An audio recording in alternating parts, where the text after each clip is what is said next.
And we're going to get started here. And so today, what I'm going to cover is kind of 6 main areas of focus. I'm going to talk about what activation is. We'll talk about some of the components that make up activation. We'll talk about some of the metrics. We'll think about intentionality again, just like we did in customer acquisition. We'll walk through some use cases around user psychology and triggers, and then we'll look at some use cases and some examples. I'm going to move relatively quickly. Again, this will be available on demand afterwards. The recording will be here, and we should have some time at the end for some questions as well. And just to get started, what is activation? So activation, the way we like to define it, is driving users to take the intended action that you wish them to take. And this is a very interesting way, I think, to think about it, because when we think about our products, we don't often think about trying to push or propel a user through the journey. But in this case, the activation focus really is trying to do that. This is not a passive state of mind. This is an active state of mind where there's likely going to be one or more goals associated with whatever activation model you come up with. And this is a super, super broad area of focus. Some may disagree. I kind of put product-led growth within an aspect of activation. I put onboarding in there. I put upselling, emails, campaigns, drip campaigns, triggers, hooks, user psychology, and a lot more into activation. You could argue that each of these kind of has its space outside of the activation flow, but these are all themes that we're going to talk about this week and beyond. And for the, at least for the sake of this course, these are kind of what I consider kind of within the realm of activation. Remember your EPAG metric, so that endpoint acquisition goal metric. So just like where most acquisition is going to have that end goal, that's the last step in the acquisition process. In activation, we're actually kind of starting there. And so with activation, we take that endpoint acquisition goal and we continue to move the user through the journey linearly and with some loops thrown in as well. So when you think about this, there's a couple really different stages of activation. Really though, like again, that starting point is that EPAG metric. There's the next 2 things to think about are what's your next step activation? And Ramli actually got into this a little bit with his talk on onboarding. So what is that next thing that you want your user, your member, your subscriber, your lead? What's the next thing you want them to do? And then what's the final thing that you're trying to get them to do? And so when we think about this, the primary goal of whatever stage you're at with your next step activation model is to drive people to that next stage in the journey that you have mapped out for them. And it's also highly likely that you're going to have multiple different next steps. It's usually not just like they hit the website, they sign up, boom, we're good. It generally doesn't work that way. It's usually a much more thoughtful process, a longer lead time, and there's a lot more work that we have to do to drive people ultimately to the end here, which is what is that goal you have to get somebody to be considered your customer? It's usually some kind of revenue metric or revenue-based goal. It doesn't have to be, but it usually is. And the way to kind of visualize this again is if you look at kind of acquisition in the top left, you've got your EPAG metric. Again, this is a conversion point, that handoff between marketing and product usually. Then you've got your next step, that first step of activation. And this forms a loop. And again, you may have 3, 4, 5 stages here, but all of those subsequent steps are trying to point to that end goal. And that's how I would kind of think about that. Now, in terms of how you should start to think about activation, because it's such a broad concept, I like to try to break it down into these 5 main components here. And we'll dig into each one of these as we go. But first, before we dig into those, I want to outline a few causes of poor activation. So generally, when we work with companies that are just not seeing the performance out of their activation model, it's usually that they actually don't understand what their goals are, or maybe they're not measuring the different steps in their process. Maybe they're not trying hard enough with the user. Maybe they're not being proactive enough. They may not be doing enough of a push to kind of move that user through the journey. They may not be experimenting. They may have a very rigid process that hasn't been changed in a couple of years, and they're kind of fixed on that. And I hate to use the word laziness, but when things are working really well with your startup, you tend to not make changes. And then you get blindsided by something that happened externally that forces you to think about changes again. And so when we think about activation, we're kind of in this state of always iterating, always experimenting, always testing, always changing. And we kind of prevent that form of laziness. So the first main area though of focus is around some of the metrics that you should be thinking about. And I love to use Miro, and I use a bunch of kind of mid-market SaaS platforms who I think really do this very, very well. Here's an example from Miro and how they approach activation. So I think their loop kind of looks like this. You see an ad on Twitter, or maybe you search for something. But on Twitter, you may be browsing product management themes. I see the ad, I click on it, and then they get me to sign up for their free trial. And to visualize it may look like this. And by the way, they're A/B testing their homepage all the time. So these screenshots do change based on like who you are and what you're doing and how often you've been to their site and stuff. And it's really kind of fun to watch how they actually go to market with this. But you see the ad, you land on Miro. And then what happens is you land on a page like this, where they're kind of, as you scroll down, they're showing you kind of some benefits of the product, that sign up free and that login is persistent. They talk about what you can do, how they can add value to your life. They talk about security. They're doing a bunch of social proof and testimonials, case studies. And then, 7 million users use this. Pretty incredible. So that's kind of their walkthrough. And then this is where it gets really interesting, at least from my perspective, is their activation pathway. That EPAG metric is a free trial sign up. So they're trying to get it, they're trying to get you into that free trial. Notice the steps here. So step 1, get started free, put your name, work, email, password, or you can sign up with any of these social logins. So they make that really easy. It's basically like choose your own adventure. Next step, set up your team. So you put your team name in, choose your role in the company. Why are they doing this? They're starting to personalize. That's what they're going to go towards. They're going to personalize the end experience for you based on what you tell them here. What's your company size? And then can anybody within your domain join? So notice they're trying to remove friction for other people within your organization to join. Third step, yet again, asking me to share this with additional teammates. Invite from Slack, Gmail contacts, copy and paste this link, or simply just drop their emails here. They're just kind of like relentlessly focused on that kind of virality built into the product to get you to invite your teammates. You can of course skip. And then they ask you what you want to do. There's 6 steps here, and then they get you into the actual product. Now, what's interesting here is that when you kind of look at their full acquisition or to activation loop, it starts with that free plan, but then they're trying to get you to create a board, which is ultimately like the thing that you do at the end of onboarding is you create one of these boards in Miro. Or you invite a team member. And when you invite a team member, they go through the same process. So they either create a board and or they've also invited a team member. And when they invite another team member, that team member is inviting somebody and then they're creating a board. So they've built this viral loop that's kind of leveraging some of the principles around account-based growth. And they're trying to spread horizontally across the organization, because what happens is they leverage constraints to drive the growth loop. Because what happens at the end, you can only have 3 boards for free. And then you bump up against their paywall. So by the time you got through onboarding and you invited your one colleague and then your colleague invited somebody else, you've already bumped up against the free plan limit. And so basically you get to that constraint harder, faster, and it gets you to the point where you basically want to get your credit card out. And they do more though. It's not just based on user and boards. It's also how many projects can you create? And again, once you invite a teammate, you're probably going to have more than one project in the company. Do you need some privacy on those different projects that you're working on? You bump up against a second constraint with that setting. And then here, boards are open to all teammates. Again, you may want to limit the access. Templates, you can only unlock these if you become a paid member, and this will save you time. And if you save time, you're saving money. So see what they're doing. They keep bumping you up against a constraint. And it's that constraint that enables you to think about, okay, I'm ready to upgrade now. Now, they don't just stop there. They also bombard you with emails, and they try to send you personalized emails. They send you welcome emails. You get an email from their CEO. And as days and weeks and months go on, they send you more stuff, and they're trying to keep you engaged.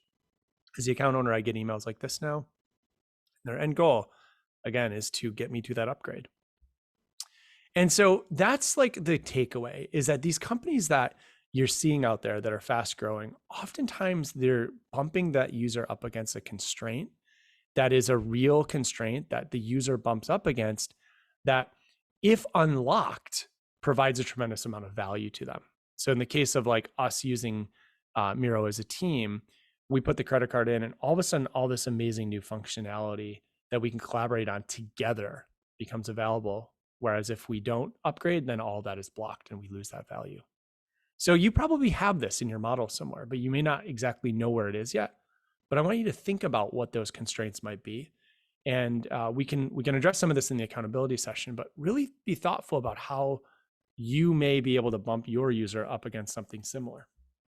Next step here is around activation metrics. And so again, when we're thinking about, okay, well, what should I focus on? What's important here? It's important to kind of look at activation metrics by cohort.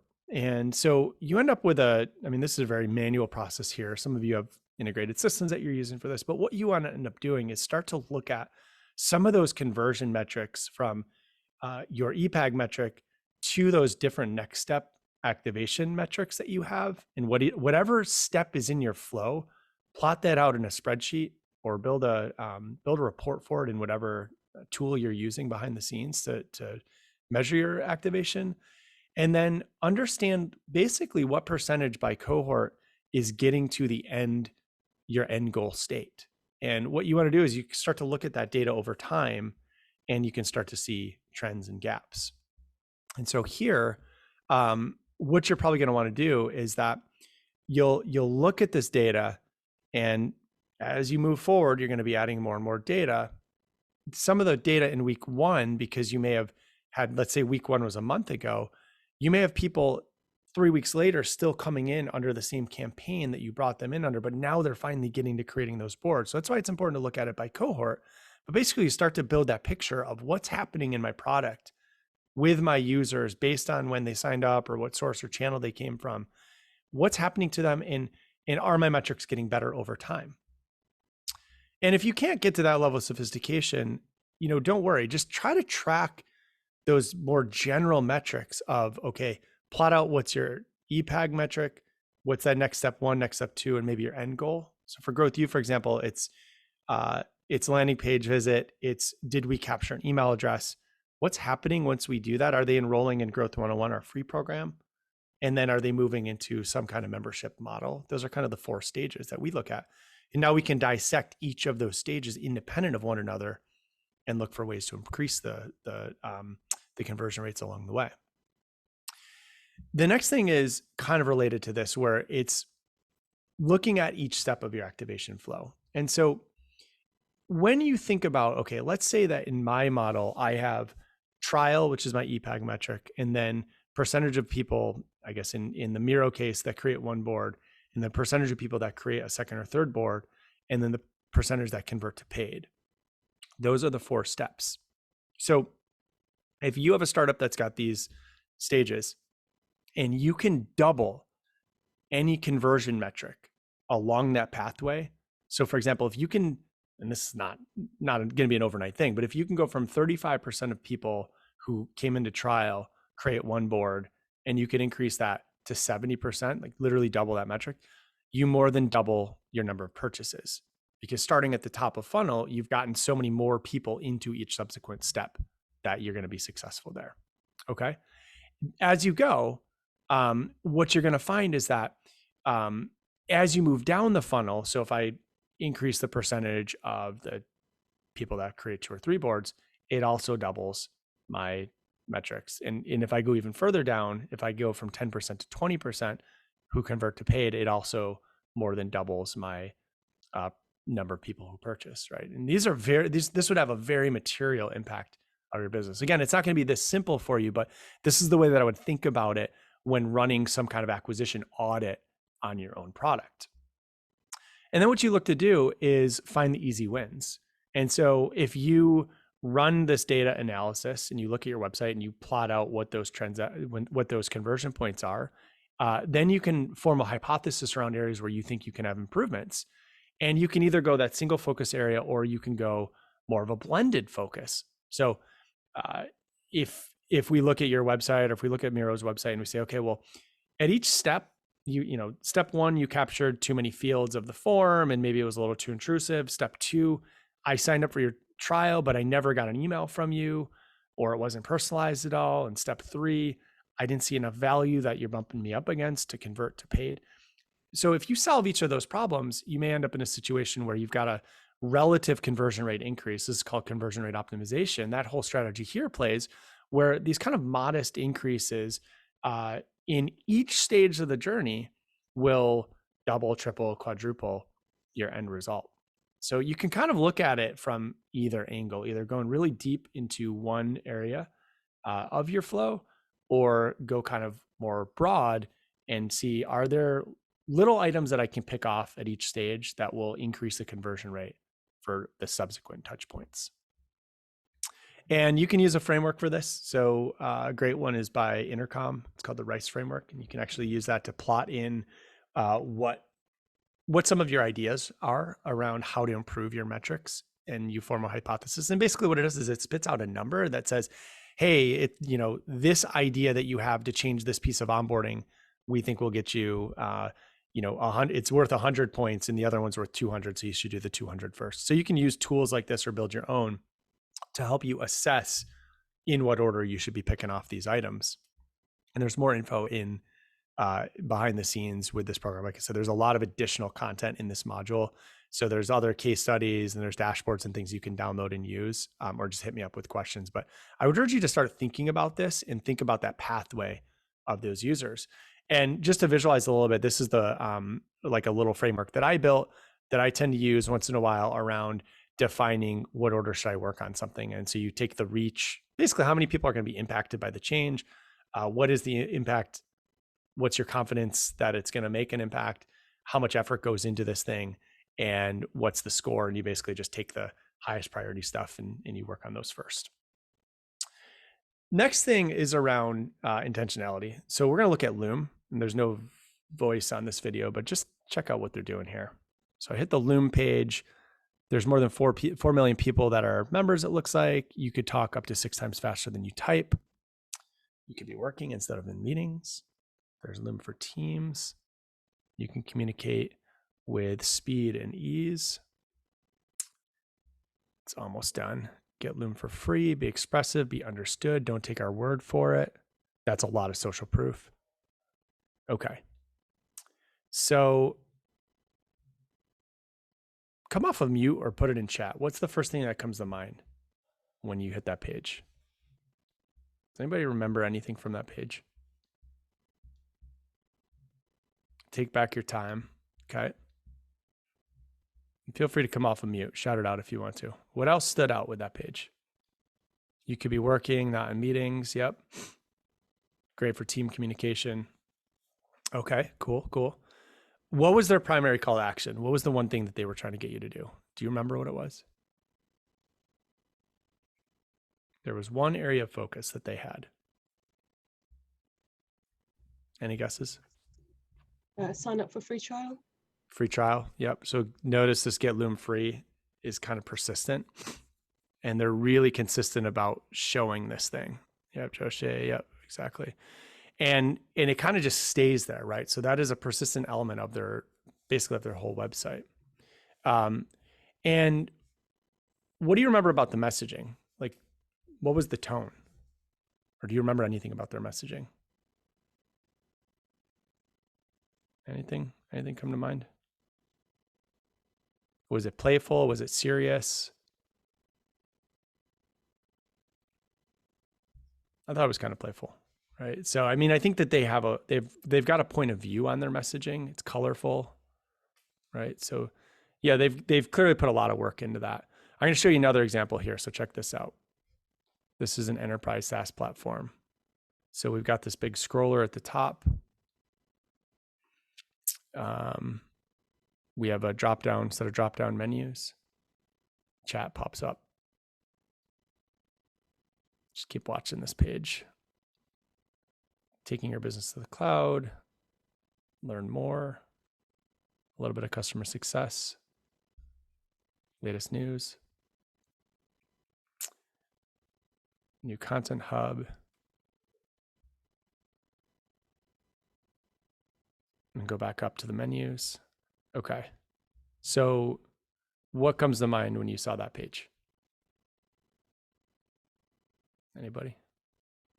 Corporate, complex, busy, quite busy. Informative, overwhelming. What was the primary call to action? What's the one thing that they want you to do?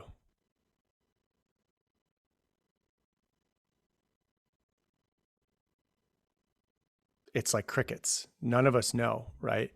What do you remember about the messaging? I I don't really remember much. There was a lot of info. So here's the thing, like when I looked at that page, and I love that they've actually updated their website, so I should be fair. They actually had 2 blog posts at the bottom that mentioned that they were hiring a new CMO. And I think the new CMO came in and fixed a lot of the problems on that page, but that page was live for like 2 or 3 years. They're an enterprise SaaS platform. They're a big giant company.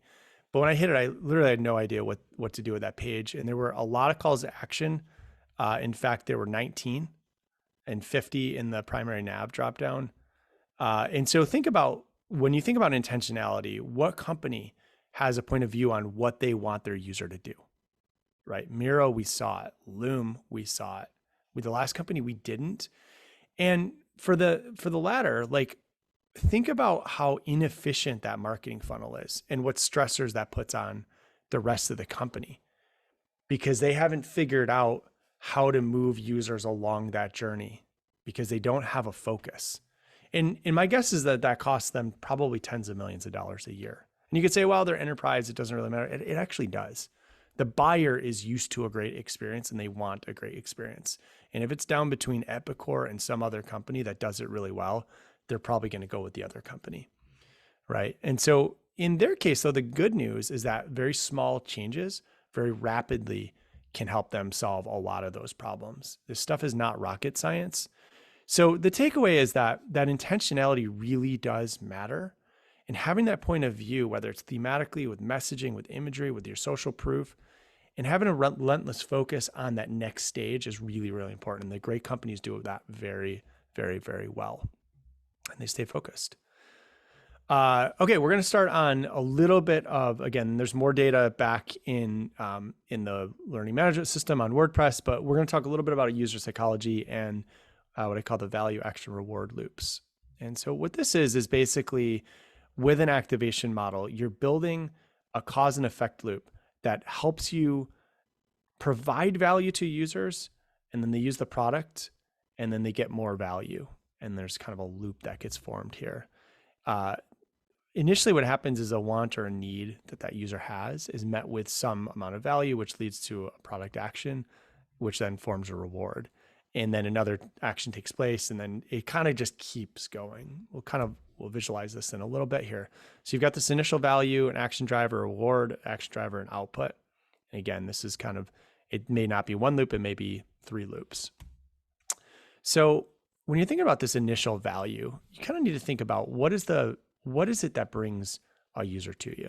We talked about intentionality last week, but thinking about a use case, you may go to Twitter for bits of fun. You may go there to learn a little bit, to see what other founders are doing. You may go to LinkedIn for more networking, although I would argue Twitter's probably starting to encroach on, it just feels like in the last couple of months, Twitter is becoming the place, whereas LinkedIn used to be. I think Twitter is starting to gain a lot of steam in terms of being a place for networking. Maybe that's always been the case, but it didn't feel like it, at least to me. Google is the best place for search. And when you go to Amazon, you're pretty much in buy mode. So how about your product or service? What's the initial value? What is that main reason, that first reason why users come to you? Why do they find you in the first place? So thinking through that lens, value leads to action. So the customer is at the other end of this funnel, right? So what are their needs? What pain points are you solving with them, for them? And then what value are you creating for them that they can go and take action on? All right. So the fact that you all are on this call, like we did something right in that value action loop to get you engaged and to get you here, right? And now hopefully the content is useful and you stick around, right? But these are the things that we think about. Those become action drivers for you. And then there's a reward that gets followed up with. So after a user takes an action in your product, what is that reward that they get? And is this an intrinsic or extrinsic reward, right? Every one of your startups has this, probably has multiple intrinsic or extrinsic rewards. You have to just understand what they are and expose them to your customers. And then what does that reward system drive in terms of further action for your user. And then more value leads to more actions. And then you kind of continue this loop. Okay. And it kind of keeps going. Ultimately, what you want to do is that you think about the endpoint again, the output. What is the thing that closes the loop for your product? Is it that they refer somebody in? Kind of like what we saw with Miro. Part of onboarding was that they basically get the product to invite more people into the mix. Is it some kind of upgrade from a free to a paid plan? Is it that they spend more time in your app because you've provided enough value and they keep coming back? And so I love to look at Spotify. I think they've done it really well here, where their initial value, and we all know Spotify, is that we just want a place to go to find awesome music and to listen to awesome music. And there's millions of songs and podcasts now that are on Spotify. And when you go to Spotify, like even if you've never used it, you probably believe that you're going to find what you're looking for there. They're a massive company. You've heard of them, and you've probably heard that it's great. So their action driver, I would argue, is that you basically can just sign up for free and start listening to music. That's number one. They're not monetizing you yet. They're not selling you yet. And then you can listen as much as you want to that music for free, and you start to build a small habit here. So you found the thing that you're looking for. You came there, you searched for some music, or you explored and you listened to some music and you liked it. You coming back, you're starting to form a small habit. And the reward, even though you don't really think of it as a reward, but psychologically you do, is you get what you want. You got the thing you came there for, and it's an amazing selection. I can think of any song, I get it. And then I get this new music discoverability that happens with recommendations and continuous play and all that stuff that they built into the product, which leads to me being hooked, right? That's the next action driver. And again, this may take a couple weeks. It could take a couple months with your product. It may take, may be shorter than that. But in this context, I want to listen even more, but I keep hitting the ads. Boom, that's the constraint, right? So they bump you up against their constraint. Their equivalent of what SaaS companies use is going to be different than consumer. They play the ad and I'm kind of getting sick of them. Amazing, there's a subscription. So they start to present that to me over time. So the output for them is that I upgrade and I continue to have an amazing experience and I recommend them to everybody. And I close the value action reward loop, right? But then what starts to happen is that, well, in my particular use case, I can only have one device listening to Spotify at any given time, even though I'm on the paid plan. But they bump me up. So they bump me up against that constraint. The constraint is that if my wife and kids are in the car and I'm at home and we both want to listen to Spotify, we can't do it at the same time. So that's the constraint. They bump me up against that. And guess what? There's a plan for that. And so the desire for that family plan creates an action driver for me to upgrade, upsell and cross-sell at this point, which leads to more happy people in my house. Everybody's happy, which actually makes us more dependent on the product and increases the likelihood that we're going to stick around, because now it's not just me, we're all in it. It's like with Miro, when you get your whole team in using it, or Canva, and you get your whole team in using it, it's gold, because the switching cost then becomes very, very, very high. And that's the things that we want to think about here. Don't try to skip this, right? So if you are not thoughtful about what this loop actually is, then what you end up with is a product that has a lot of dead ends and drop off points. And so when you think about this strategy, build this in as you're thinking about your product roadmap. Build this stuff into your product and just know that every interaction with your customer is an opportunity and it's an important step. There's really no part that's not important. And if it's not important, then you should probably rip it out of your product. And so then we're going to move into psychology and triggers. And again, there's a lot of material here, so I'll definitely leave time at the end, but there's a few different types of triggers: action-based, time, value, emotional, scarcity, or some kind of combination. The main takeaway is we talk a lot, we hear a lot about triggers and actions and sequences and things like that.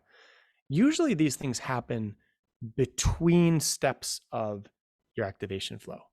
So it's really hard to build triggers and sequences if you don't understand what that flow is. So step one, going back to kind of the start of the conversation today, is clearly define what that linear and loop-based customer flow is.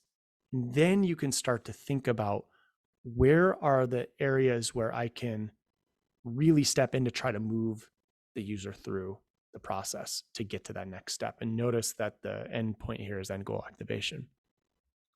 So with action-based triggers, we've got some examples from Sandbox here.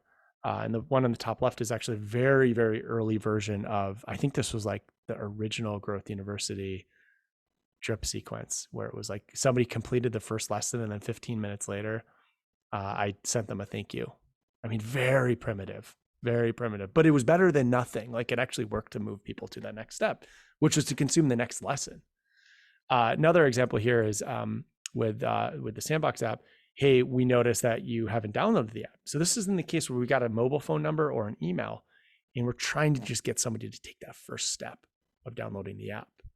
So action-based triggers are very, very powerful. Again, moving users through a course or complete their first lesson. But in my case, originally with the original version of this program was my end goal activation metric was the percentage of users who completed the whole program when it was originally available on demand. Like that's, if I got people into it and they just dropped off, it didn't really matter. It wasn't an amazing product if we're going to have that huge drop off. So that was my end goal. And you can use triggers to move people back into the flow, right? Sometimes you need to remind them to come back in and consume content, take that next lesson. The next is a time-based trigger. So if you're leveraging a time offer, then you probably need to bind that to something in the offline or analog space. It needs to be real. It's really hard. You see a lot of like fake time-based scarcity, and it just doesn't work that well. People see through it. So in this case here, we're looking at Sandbox had a real cutoff time of 5 p.m. where that was the last time you could, with our product, submit a letter that would get delivered the next day.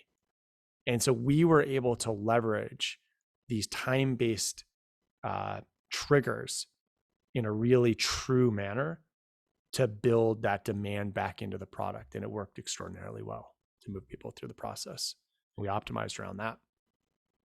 Then there's value. This is an example of, so this is June 17th is this email. I mean, this is an example of, we were trying to just experiment with moving more people into the on-demand version of this program. So value-based triggers are percentage off or monetary value or some other transactional value that's based on a hook to get a user to take an action.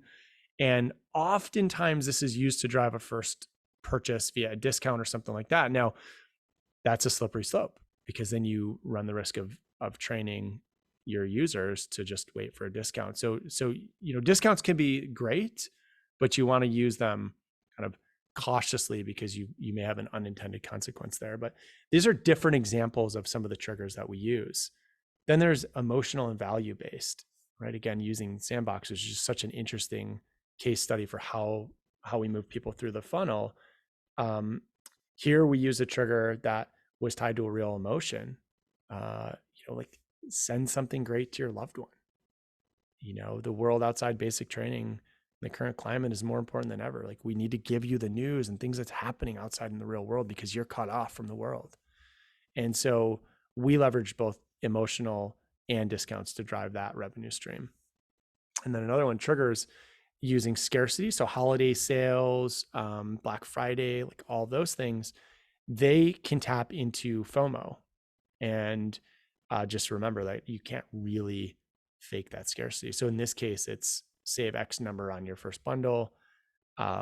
We do some things with GrowthU around, there's only a certain number of seats for different programs. And those are real constraints. Like some of the programs we can't run with 200 people. Some it's better with 5, some it's better for 1. So just don't try to fake that, but be aware of the opportunity that you have to build these types of things in.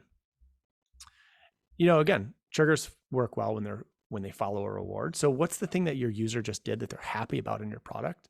Chipotle is a great example of this, where I have a whole case study on how Chipotle basically hooked me and got me using their app all the time, and then leverage these triggers to move to that next step and end goal activation. I'm going to show you a little bit more about how Sandbox uses some of the initial hooks and some of the triggers. And again, there's other case studies. There's additional recorded content in additional modules that we'll update in Lifter and our learning management platform that you can review on your own, including the case study around Chipotle. But here, through partnerships, Sandbox set up referrals so that end users' first contact from them is actually the recruit asking them to sign up for the app. So let me unpack this a little bit. So when kids go to basic training for the military, they lose their phones for like 6 to 12 weeks.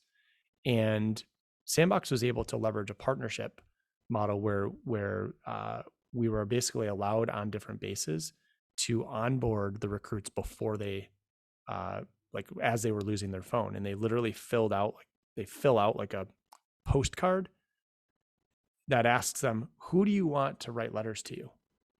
Right? Who do you want to write letters to you? Which feels like a word of mouth, but they put their parents and their boyfriend, girlfriend, whoever they want to write to them. And so then I start to get messages about staying in touch. So if I was put on that list, so if my recruit, the person going to basic training who I'm connected to, puts me on that list and they're like, hey, Craig, I want to hear from Craig, I get this message. Team Sandbox here. We just want to let you know that your recruit has filled in their bootcamp mailing address, which is available in Sandbox, blah, blah. Basically, they're trying to get me to download the app. Now, what happens here is this message would get triggered as a referral from that recruit.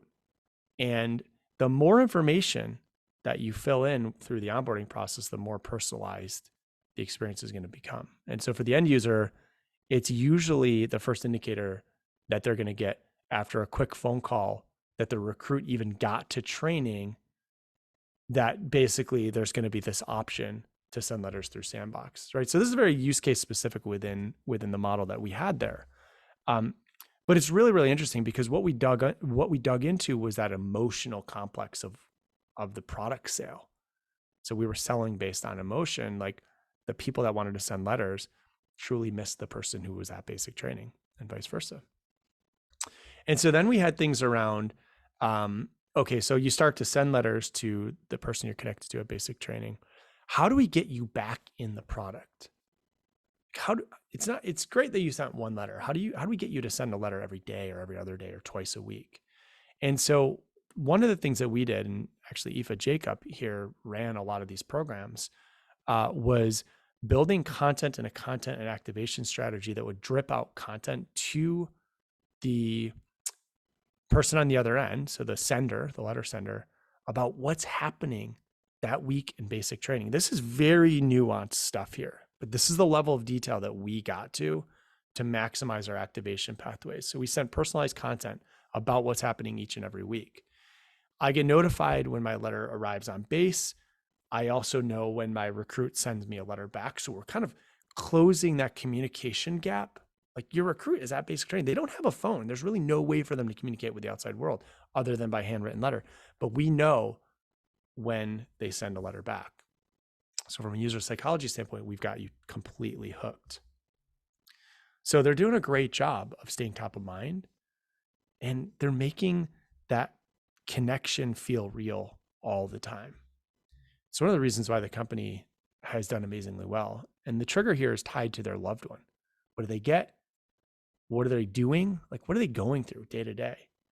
And that was one of the most compelling ways that we found to move people through the journey to send more letters, which really has like nothing to do with the product. The product was the thing we were selling, but the activation strategy and that content and understanding how to kind of tug on those emotional strings is what led to the activation in the first place, just like Miro bumps you up against their hard constraints when you're talking to and including your team in the account. So the next thing is kind of just more broadly being everywhere where your customers are. So the fastest growing companies are pretty much everywhere. They're persistent with marketing. They don't focus just on one channel or one category of marketing. They don't say things like Facebook doesn't work for us or Google doesn't work for us. They actually run experiments and they may revisit channels over time. They may tune their lead gen strategy repeatedly over time, over and over and over again until they find what works. They send emails, they send drip campaigns, they leverage triggers, they build hooks. They study user psychology. They use offers and discounts when they need to. They do all of these things, right? This is Freshly. So meal delivery is one of the most competitive spaces. It's like travel, meal delivery. I'm sure there's others, but these are two of the hardest spaces to crack. When I was pulling together material for this program, it hit me how frequently it felt like I saw Freshly, like everywhere. This is Google search at the top, organic search. They're in paid search. They're on the AccuWeather website. They're on I think this was like the New York Times website on the right, this banner-ish ad. They send me emails again. We saw this before with Miro. I mean, look at all these emails. They've got entire teams of people that focus on like activation. They send this many emails for a reason, because it works for them. A note from their CEO. I type in meals delivered. They show up first on Google. I mean, they are everywhere. Now they got a bigger team, so we can't be everywhere all the time, but that's the scale and scope that you need to think about when you think about how to compete in this hyper competitive market.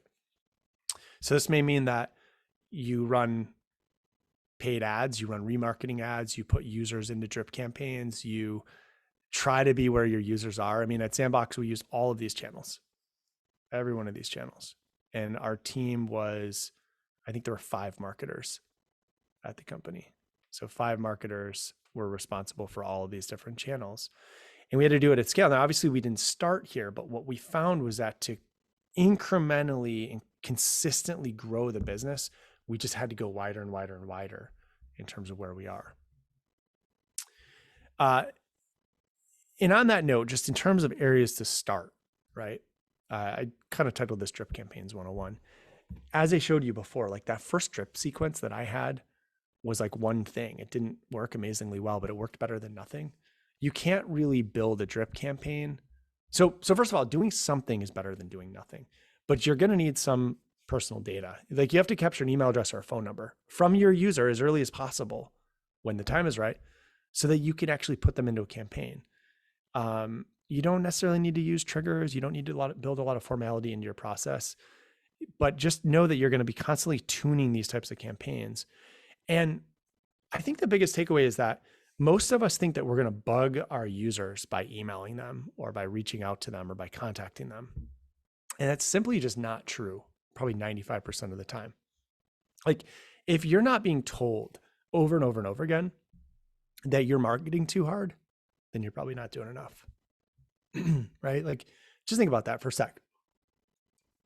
The stuff that you unsubscribe from, you're probably getting bombarded and it's probably not personalized. So if you personalize and you're adding value at each and every touch point, you're going to do a better job if you just stay in front of people. That's kind of the big takeaway.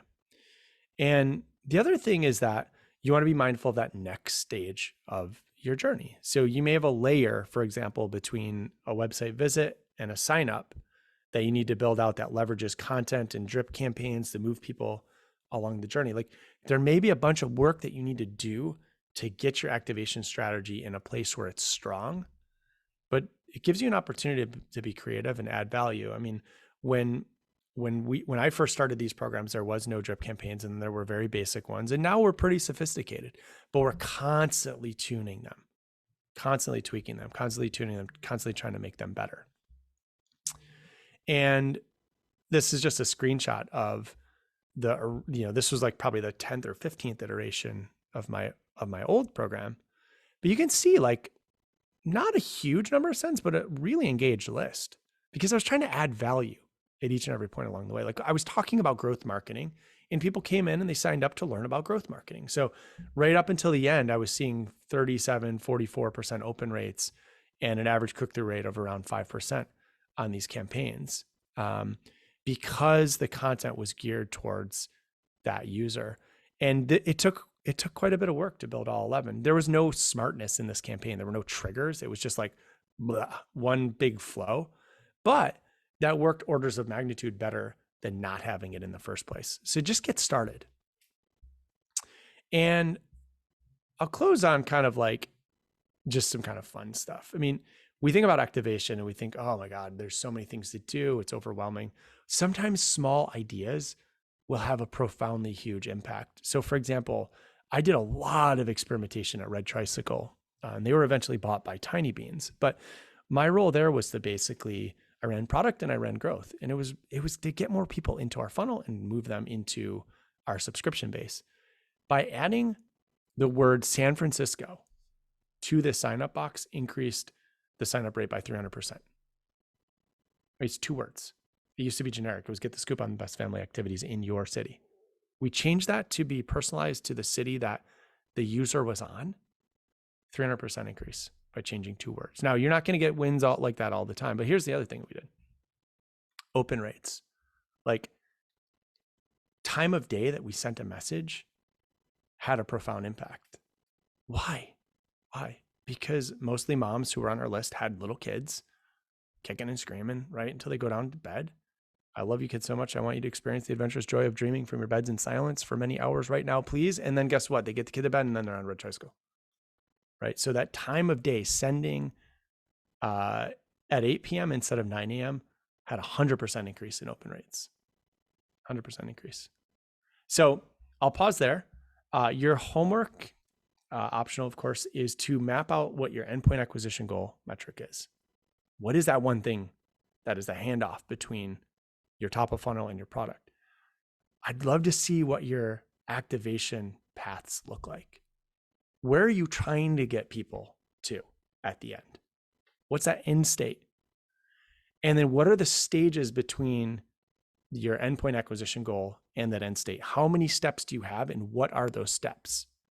And then what I want you to think about is choosing an area of focus where you think you can improve the conversion of that step.